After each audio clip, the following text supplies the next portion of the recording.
her alone. Now he up here being mean, talking about she need to get down because she's sneezing. People sneeze, okay? She sneezed on her. Yeah, I might have to sneeze in a minute.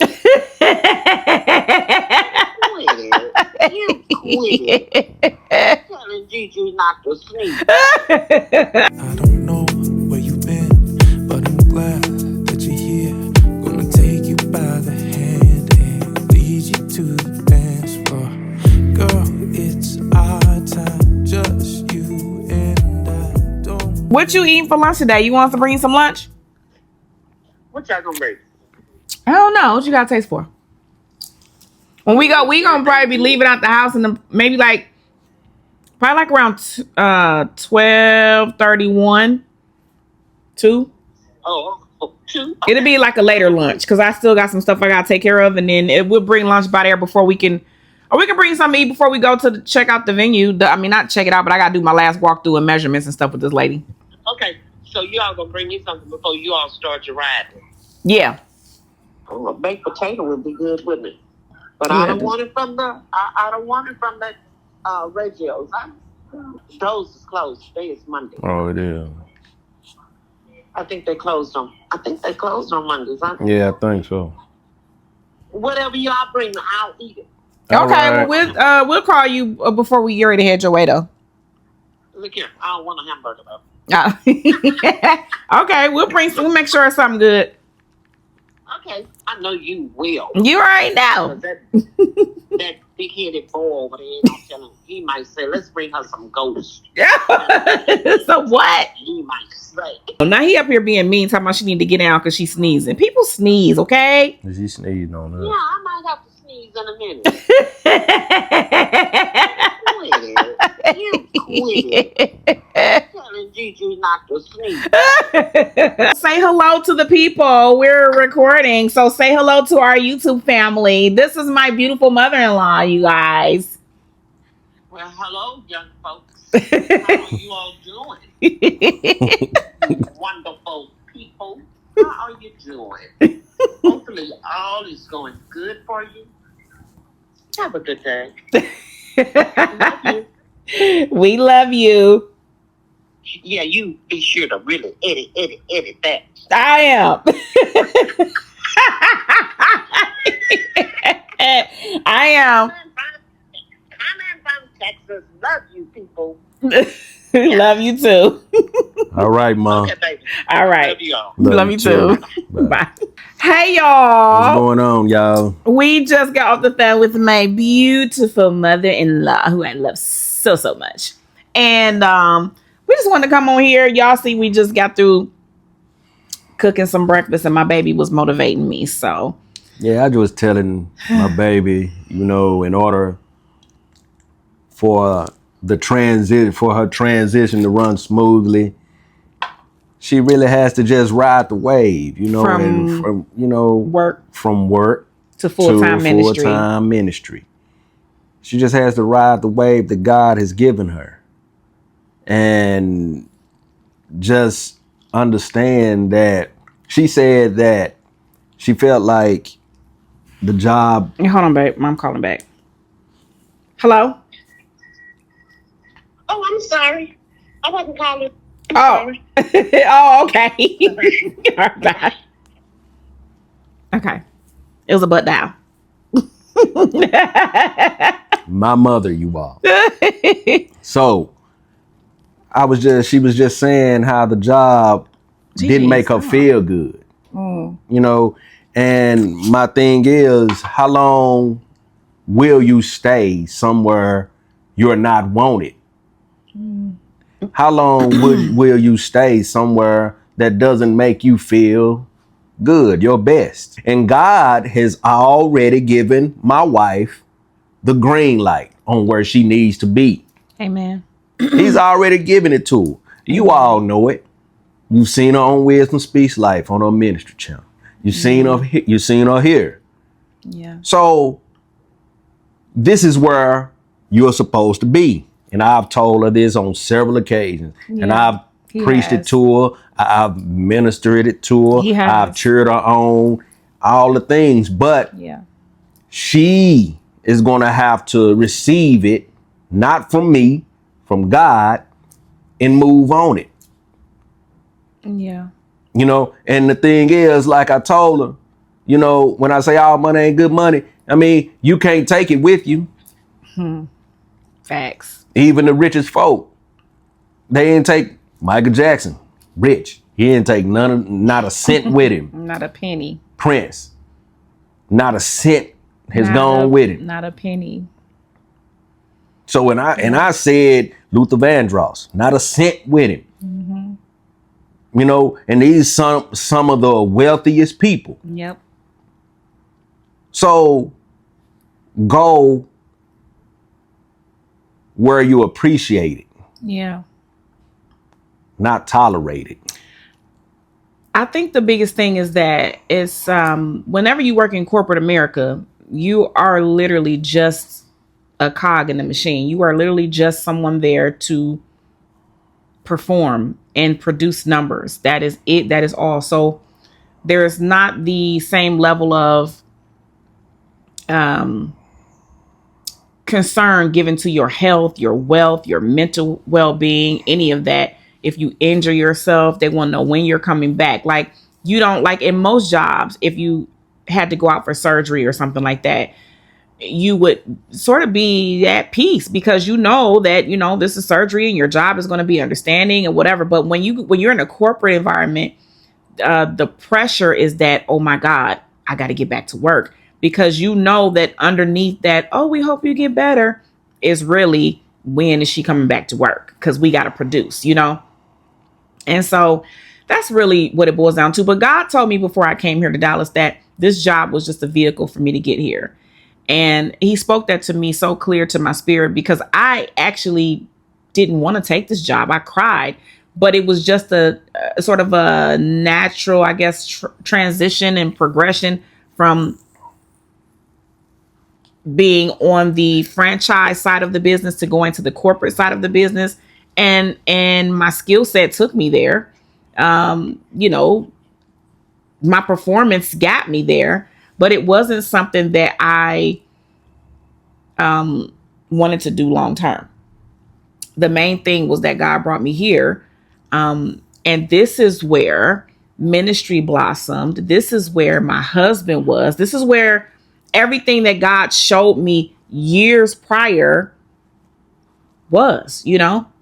And so that's the blessing in it. But yeah, I go back and forth, and my baby is always motivating me and encouraging me and like, babe, you just need to trust God and what he's telling you to do. And I know that because I preach that. So I do know it. I think sometimes though, it takes a second for us to apply it. And so once it's applied though, I think what you're trying to do is strategize it. You're trying to plan it out, plan out the move. yeah. But realistically, God has already planned out your move. You just have to lean on him. That's why every time, you know, we have these conversations, we go back to our foundation, which is God. Yeah. You really have to lean on him. Yeah. You know, and again, I can't say no more. Yeah. You know, no less. Like, it's already written. Yeah. I mean, it's already written. The numbers show. You know, the followers show. Is written, and in these channels, God is all in it. Yeah, he is. He is. And that's what you ride with. And the crazy part about it is it goes beyond the channels though, because it goes into ministry in terms of real time, tangible ministry outside of YouTube. It goes into so many different areas. It doesn't just stop at YouTube. It doesn't just stop at a video post. It goes way beyond that, you know. I minister to people outside of YouTube, and that is, God has used this platform as a vehicle to launch, you know, pretty much launch us into ministry full time. And the crazy part about this, babe, is that years ago, I'm telling you, I remember it like it was yesterday. What prompted me to pray this prayer was I was watching this ministry on television, and they kept on asking people for money. And it was annoying me. It was irritating me because I'm like, why do I have to sow into your ministry to get the word? Why can't I just get the word? And then if God prompts me to sow into your ministry, then let me do it. But I don't need you telling me that I got to give $75 or I got to give $100 in order to receive my blessing. That's a lie. So from that, my heart is for the people of God. And I said, Lord, I want to go into ministry, but I don't want to have anybody have to dig in their pockets to sustain me to be in full-time ministry. But I want to be in full-time ministry. I said, God, if you can bless me to be in full-time ministry without people having to give a penny. Like, in other words, I'm asking God to provide. Gigi, your hair is going everywhere. I'm asking God to provide. And y'all, this platform did exactly that. Nobody has to unless they decide to, right? Because I have products and things like that. I have merchandise. I have an ebook that the Lord inspired me to write. I have my life book coming out. My baby has things coming out. Like we have things that we're working on. But that's if somebody wants to buy it. It's not a must, right? You can still come on the channel and be blessed by the word of God for free. And because you watch, God blesses financially. So that prayer manifested. That prayer came to life. And that prayer that's almost a 20-year-old prayer. Right. We got to think like, and I had this thought while motivating my baby.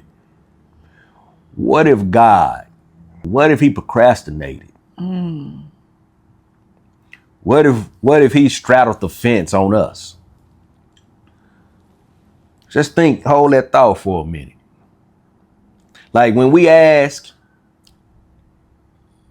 or like when I tell, like, and I'm gonna use you for an example, babe. When I say, babe, ride the wave of what God is giving you. But what if you flip that? And he doesn't. You see what I'm saying? When you say, what if he doesn't? What if he doesn't come through? But then, what you see what I'm saying? But then think about the people. Now, I just got through saying that was almost a 20-year-old prayer. Right. So to someone, maybe that's not walking with God. They might be like, God didn't answer. Right. Yeah, it's taking too long. Because you can't forget that everything is in his perfect timing. Exactly. That's what we got to hold on to. What we think is God not coming through for us is really, we're in that waiting period. God is not on our time frame. Right. Time is totally different spiritually. It's totally different than it is in the natural. So, and I'm gonna be honest, there was a time when I was like, I guess it's not gonna happen. I guess the things that God showed me are not gonna come to pass, because God revealed ministry to me. God showed me these things in a vision, not this exact thing right here, but ministry. He showed me the bigger picture.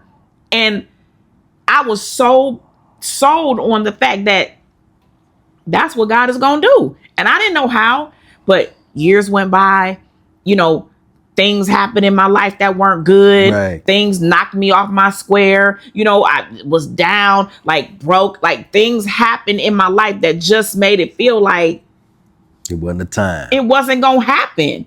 Well, like it wasn't going to happen. Right. Because so many things happened and so much time passed. Right. And then to look at my life now and be like, what? Right. And I'm 50. So essentially, it's almost like God waited for me to get up in age a little bit, because things started turning around for me in my 40s. Like when I turned 40, that's when everything started turning around for the better. That's when my life started going uphill. Okay. And because God was all over it. everything that God has done, it took years to come to pass, but he showed it to me years ago. So our time is not his time. And I firmly believe, based off of what God has shown, I'm not gonna say I believe, I know, based off of what God has revealed and showed to me before, this is just the beginning right here. This is just the beginning right here. Like we not gonna go into all the things that God has shown us individually, because some of it just has to come to pass and y'all gotta see it, right? Because the enemy is listening too. So we don't want to spark him to, what's the word? Gigi's here on you. Sorry, babe.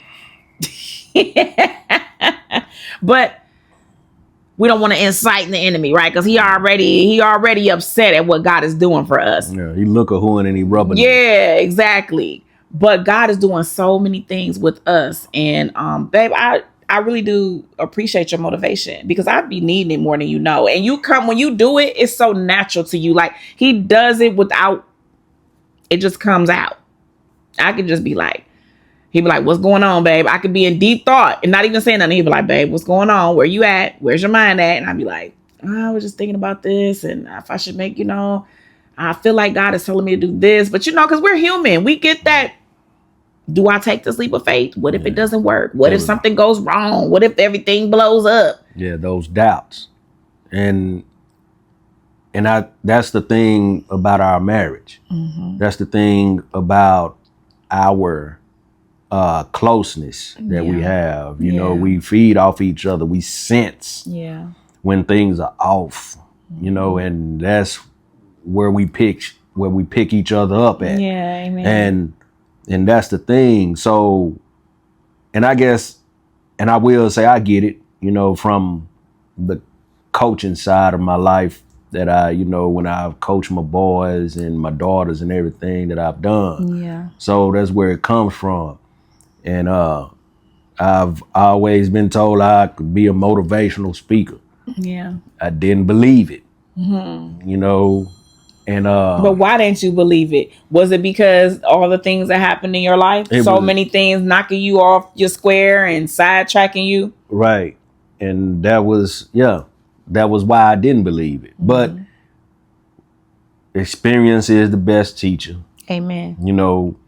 I feel like I do have a lot of wisdom from experiences that I've had. Mm-hmm. And I'm not a big fan of being down in the dumps too long. Yeah, he always says that. I can't. He's like, we can't stay there, babe. We can't stay there too long. Yeah. Because it's not good. When you're there too long, then you are allowing other things like your productivity.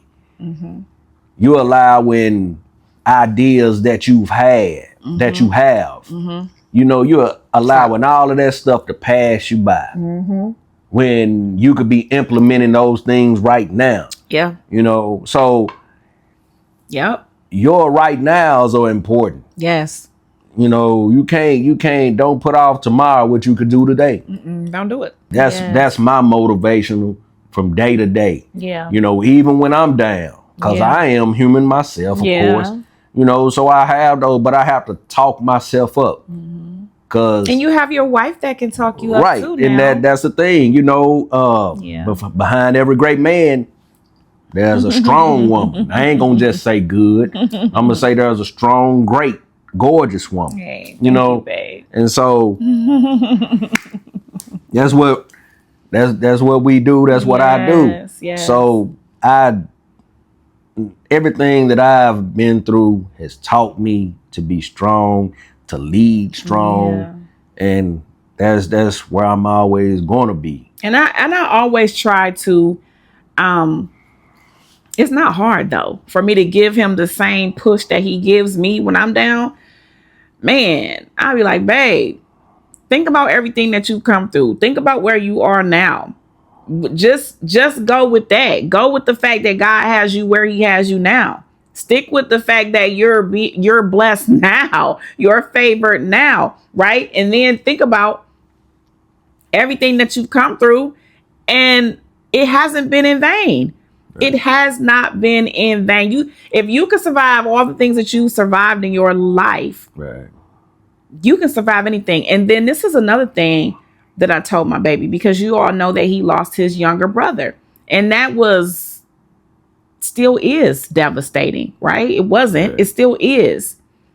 But I always tell him, you survived one of the biggest losses in your life. Everything else in life, you should look at it from that lens. And then that will give you the push that you need, because if you can get through that and still live through that, what do you have to be fearful of? What do you have to hold you back and keep you down? You already took one of the biggest blows. You took the biggest blow. The biggest blow wasn't, going through whatever you went through financially, going through whatever you went through in life, whatever setbacks you had in life. The biggest blow was that. That's a huge part of your motivation as well. Right. And that's the thing that I take with me. That's what gives me the motivational that I give to you, babe. Him. Yeah. It's God first, then my brother. And so I think about him every day. Like I told you all, we were 2 years apart. So everything we did together. Yeah.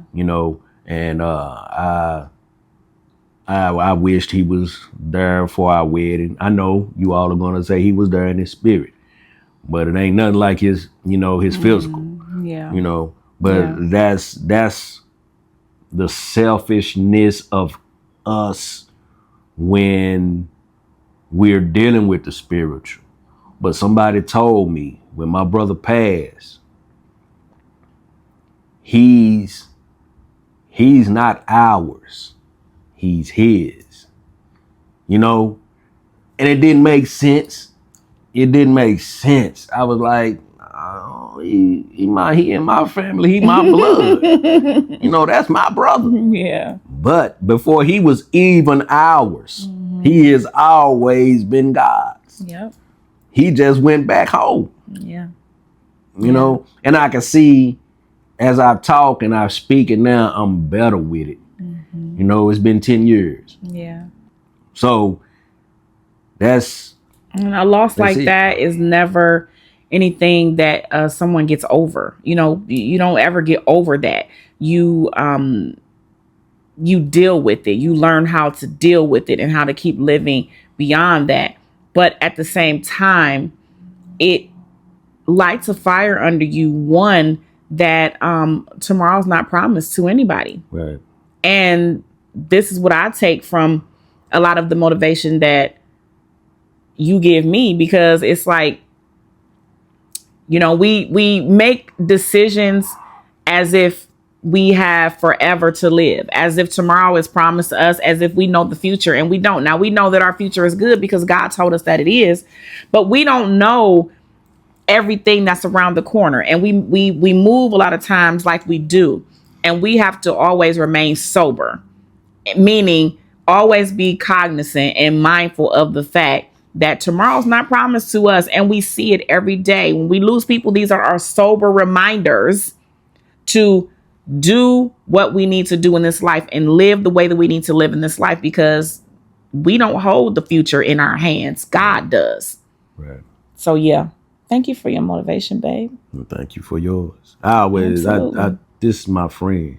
Yeah. Not only my wife, not only my partner in crime, not only my bunny, is my friend, because there are some other things that we don't even touch on that I deal with. Like, that's why I tell my wife, you are my biggest fan. You my friend. I am. Because when everything is not there, she is. When certain family is not there, she is. And I think one day, we'll touch on it. Yeah. One day.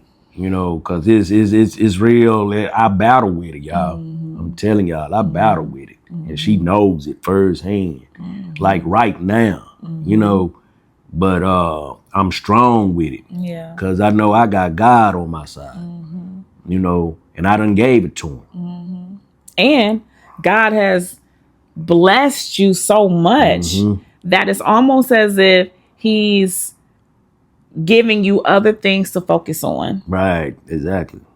rather than being stuck in the thing that's not working or the thing that is, not coming together the way that it Right. should, or hurtful, or whatever the case.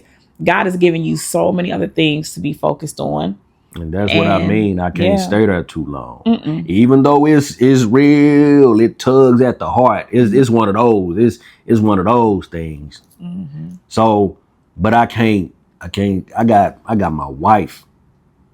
I got my mate. I got my family right here. So Yeah. I gotta,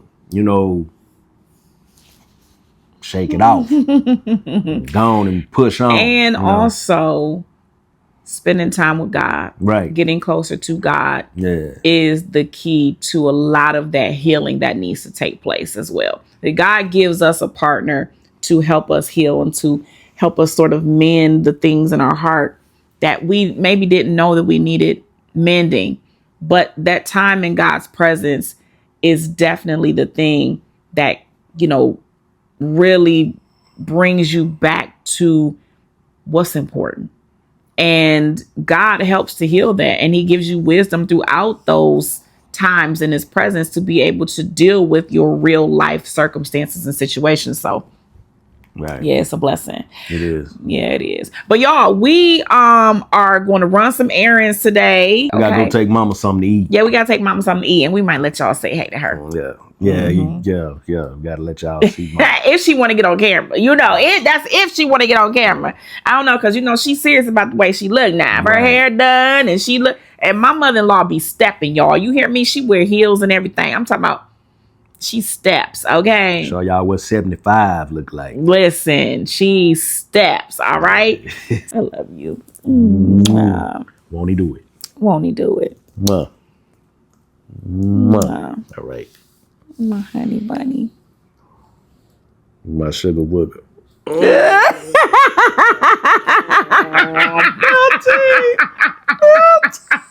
Y'all, babe, stop. They don't even know why you doing that. They don't even know why you doing that. Oh my God, you're so weird. I'm changing into something. No, stop. So, y'all, I had an ex that used to call me Sugar Wooger, and he never knew that. And he started calling me that, right? And then I told him later, he was like, what? Why you let me call you that?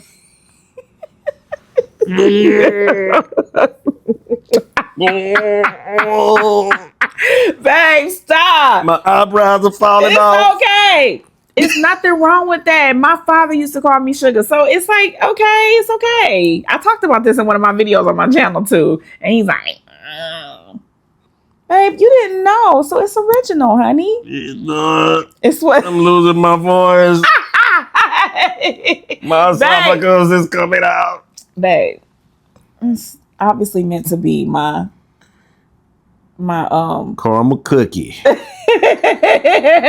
he calls me caramel cookie too. And what do I call you? My sweet pea. My sweet pea. We are not going to go where Sweet Pea came from. No, it came from me. I said it, and then I found out that you was called that when you was younger, and I didn't even know it.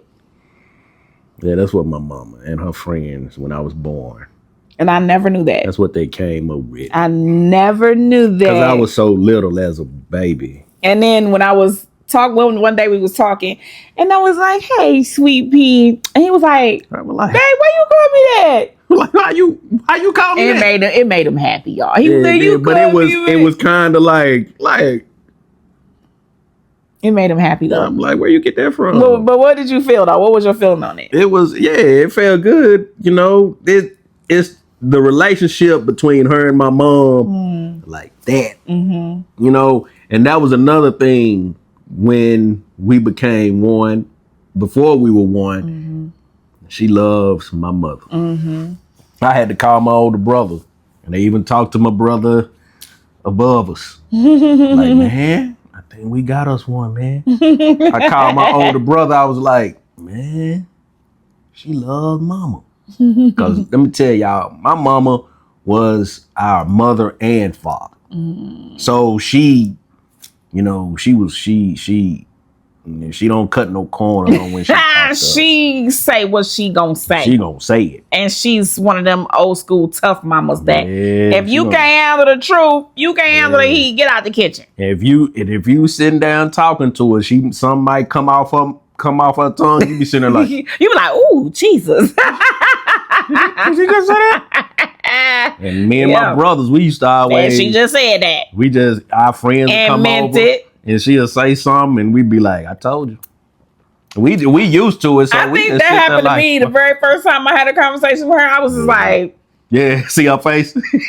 It was like, and I was sitting there like, because I'm used to being like I think one of the things I love so much about his mother is that she's so authentic. Like what you did. I mean, when you 75, when you get to be that age, what you gonna be you?